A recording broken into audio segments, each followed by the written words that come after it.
Hola gente, ¿cómo andan? Bueno, hoy voy a hablar y voy a hacer un repaso por la rivalidad que afrontan a Racing Club de Avellaneda y a Boca Juniors. Y la idea es hacer un recorrido sobre los grandes partidos, ¿no?, que marcaron a fuego esta rivalidad. Y ya el primer partido que se enfrentaron entre ambos fue el 6 de diciembre de 1908 en Geva y lo ganó Racing por 1-0. El autor del gol fue Pablo Frers. En 1909 se volvieron a enfrentar y volvió a ganar la Academia por 1-0. El autor del gol fue José Seminario. Y después jugaron una especie de desquite o revancha que también volvió a ganar la Academia, y esta vez por 2-0. Los autores de los goles fueron Pablo Frers y Emilio Firpo. En 1910 se volvieron a enfrentar otra vez en Geva y otra vez volvió a ganar la Academia, y esta vez por 2-1. Los tantos del partido lo hicieron Pablo Frers nuevamente y Alberto Oaco. Y el primer triunfo boquense en el amateurismo fue en 1913 en el estadio de Estudiantes de Palermo, porque Boca todavía estaba buscando estadio propio, ¿no? O sea, el local era Boca, y lo ganó al partido con un tanto de Enrique Bertolini.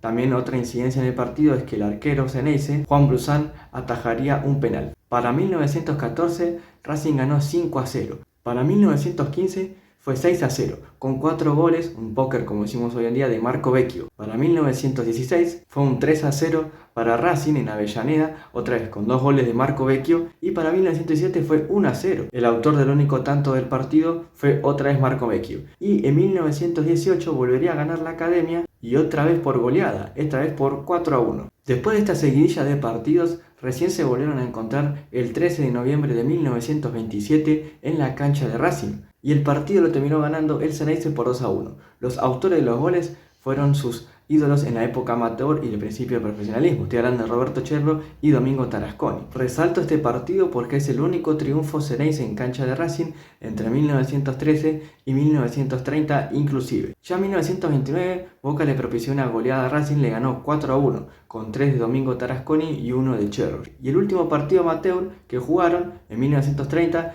el partido terminó 0-0. Ya entrando en la primera década de fútbol profesional, o sea la década de los 30, rescato que hubo un solo empate, que fue en el año 1932. El resultado fue 1-1 en la cancha de Boca. El 19 de septiembre de 1937, Boca le propició una paliza a Racing. Le ganó 7-1. Roberto Cherro, tremenda gloria de Boca, hizo 2 goles en un minuto, en el minuto 40 y 41. Otra curiosidad acá, que el único gol de Racing lo hizo Enrique Guaita, un campeón mundial de 1934. Hace 3 años era campeón mundial y ahora estaba jugando en Racing. Y ya el 4 de junio de 1939, Boca le iba ganando 1-0 a Racing, pero ese partido no se pudo terminar por incidentes en la hinchada albiceleste. Y ya entramos en la década de los 40. Acá se produjeron 2 goleadas históricas. La primera fue en 1942, que Boca le ganó 6-0 a Racing. Y la otra goleada, esta vez fue de Racing, fue el 17 de julio de 1949. Bueno, Racing mostró por qué fue el campeón de ese torneo y lo goleó a Boca 6-2. La revancha jugada en la cancha de Boca también la ganó Racing,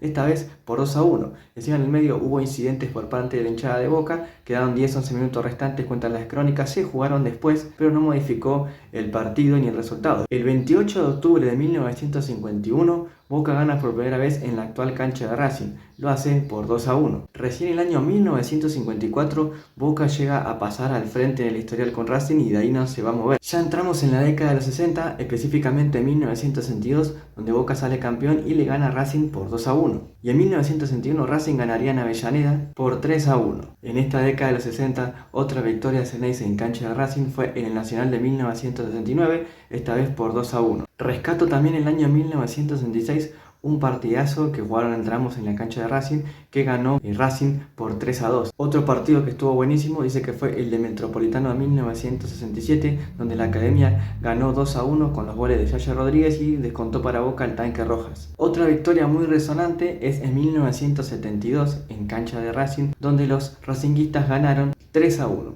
Pero se recuerda más acá en la década de 70 una victoria de Boca que remontó un tremendo partidazo en el Metropolitano de 1975. Iba perdiendo 3-0 y lo dio vuelta 4-3. El primer tiempo terminó favorable a Racing por 3-0. Y encima, para colmo, Nicolau, jugador de Boca, había errado un penal. Todo era una fiesta. Pero cambió todo eso antes del segundo tiempo. Ya a los 15 minutos de la segunda parte, Boca estaba 3-2 arriba.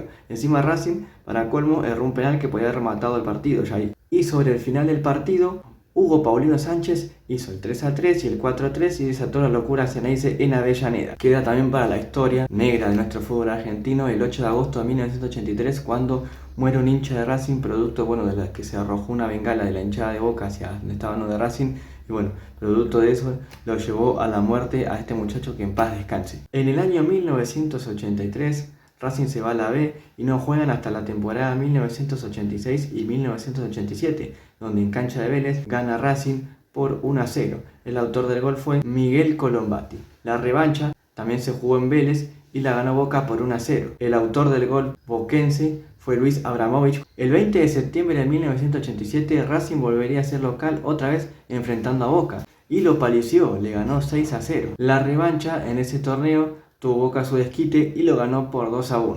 El 22 de diciembre de 1988 compartieron grupos en el torneo y se verían las caras. Racing venía primero y Boca venía segundo. Estaba muy cerrado el partido, no tenía situaciones de gol y cuando estaba por comenzar el segundo tiempo una bomba de estruendo explotó cerca del arco de Ceneice, Lo protegía el Mono Navarro Montoya. Al Mono Navarro Montoya lo retiraron en camilla y el partido se suspendió y el Tribunal de Disciplina le dio el partido ganado a Boca, o sea que le dio los 3 puntos. En el Clausura 91 lo ganó Boca de punta a punta. Tal es así que también a Racing lo aplastó. Le ganó por 6-1. 3 goles de Batistuta, 2 de Diego Latorre y 1 de Alfredo Graciani sellaron la goleada muy recordada por los hinchas de Boca. Y el 13 de marzo de 1994 se enfrentaron por la penúltima fecha de la apertura, Que por esas curiosidades que tuvo, terminaba en 1993, pero terminó en 1994. Racing llegaba a un punto de River, pero tenía que visitar a Boca en la Bombonera. Los millonarios habían empatado su partido, pero Boca no le tuvo piedad a la academia, ni sabiendo que estaba ayudando a River no le importó nada, y lo volvió a golear otra vez, por 6-0. Y ya llegamos al histórico partido que se jugó el 3 de diciembre de 1995 en la cancha de Boca, el famoso 6-4, que le da propicia el Racing de todo ese equipazo que tenía, al Boca de Maradona y todo eso. Tal es así fue un baile el partido que ya a los 14 minutos del primer tiempo ya Racing iba ganando 3-0.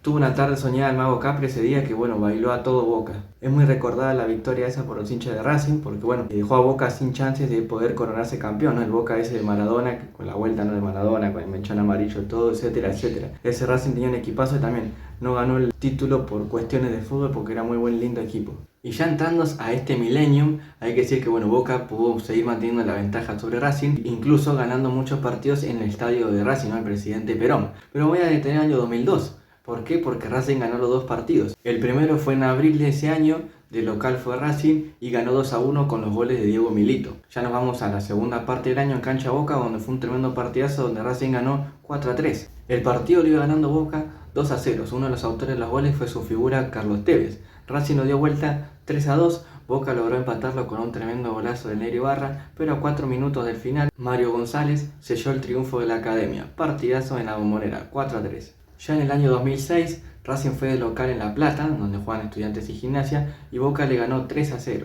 El máximo goleador de este clásico es el cordobés Yamil Simes, que jugó para Racing, que obtiene el récord con 9 goles. Por parte de Boca, los máximos goleadores en este clásico son nada más y nada menos los 2 legendarios. Estamos hablando de Pancho Barallo y del Loco Palermo. Pancho Barallo le hizo 7 y Palermo le hizo 6. Y ya para ir cerrando, vamos a lo que sería clásicos por Copa Libertadores. Recién jugaron los primeros en 1989. Se pusieron de acuerdo ambas instituciones y que iban a hacer los partidos en la cancha de River. El primero empataron 0-0 y el segundo lo ganó Boca 3-2. Compartieron grupo en esa Copa Libertadores, por eso se cruzaron ahí. Y al compartir primer puesto tuvieron que jugar un desempate, esta vez en la cancha de Vélez, y ganó el Ceneice por 3-1. Los goles de ese partido lo hicieron Diego Latorre, el actual periodista de ESPN, Abramovich y Estafusa.